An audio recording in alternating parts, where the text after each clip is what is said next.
నమస్తే, welcome to of the record.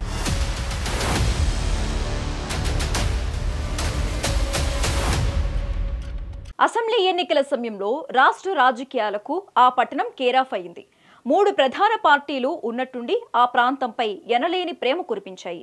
మాజీ ముఖ్యమంత్రి, ప్రస్తుత ముఖ్యమంత్రితో పాటు బీజేపీ పెద్దలు వరాల జల్లులు కురిపించారు. కట్ చేస్తే ఎన్నికలు ముగియగానే అందరూ ముఖం చాటేశారు. తమ ప్రాంతం ఈసారైనా బాగుపడుతుందని భావించిన అక్కడి ప్రజలు ఆశలు కలగానే మిగిలాయి.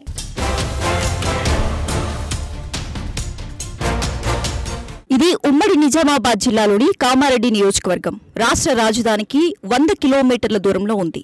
అన్ని రకాలుగా అభివృద్ధి చెందే అవకాశాలు ఉన్న పట్టణం. రియల్ ఎస్టేట్ రంగంతో పాటు పరిశ్రమల ఏర్పాటుకు అనువైన ప్రదేశం. దశాబ్దాలుగా ఇక్కడి అభివృద్ధి ఎక్కడ వేసిన గొంగలి అక్కడే అన్న చందంగా ఉంది. ఎన్నో ఏళ్లుగా కామారెడ్డి అభివృద్ధి కోసం ప్రజలు పోరాటాలు చేస్తున్నారు. అయినా ఏ ప్రభుత్వాలు కూడా కామారెడ్డిని పట్టించుకోలేదు. కానీ ఉన్నట్టుండి అసెంబ్లీ ఎన్నికల సమయంలో అన్ని ప్రధాన పార్టీలు కామారెడ్డికి పయనమయ్యాయి. రాష్ట్ర రాజకీయాలు అప్పట్లో కేరాఫ్ అయింది కామారెడ్డి నియోజకవర్గం. అన్ని పార్టీలు ఎన్నికల సమయంలో వరాల జల్లు కురిపించడంతో ఈ ప్రాంతాల వాసులు సంతోషపడ్డారు. ఇకనైనా రూపురేఖలు మారుతాయని సంబరపడ్డారు. కట్ చేస్తే ఇప్పుడు సీన్ రివర్స్ అయింది.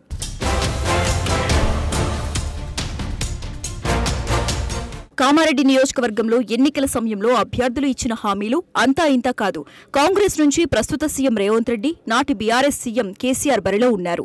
కాంగ్రెస్ వస్తే బీసీ డిక్లరేషన్ అమలు చేస్తామని కామారెడ్డి వేదికగా ప్రకటించారు రేవంత్.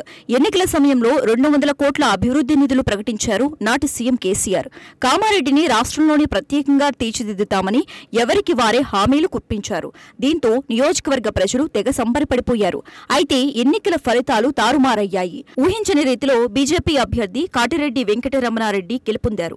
కేసీఆర్, రేవంత్ ఓటమి పాలయ్యారు.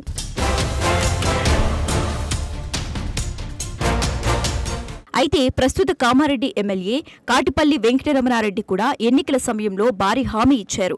తాను సొంతంగా 150 కోట్ల రూపాయలతో కామారెడ్డి నియోజకవర్గాన్ని అభివృద్ధి చేస్తానంటూ పర్సనల్ మేనిఫెస్టో ప్రకటించారు.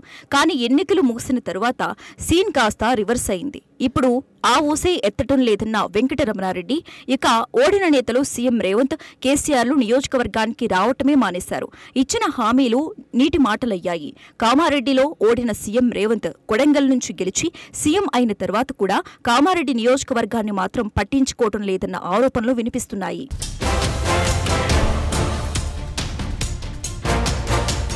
అంతా బడా లీడర్ని ముడిసిన కామారెడ్డి నియోజకవర్గ ప్రజలకు చేదు అనుభవమే ఎదురైంది. హామీల మాట దేవుడెరుగు, కనీసం నియోజకవర్గం వైపు చూడటమే లేదని వాపోతున్నారు.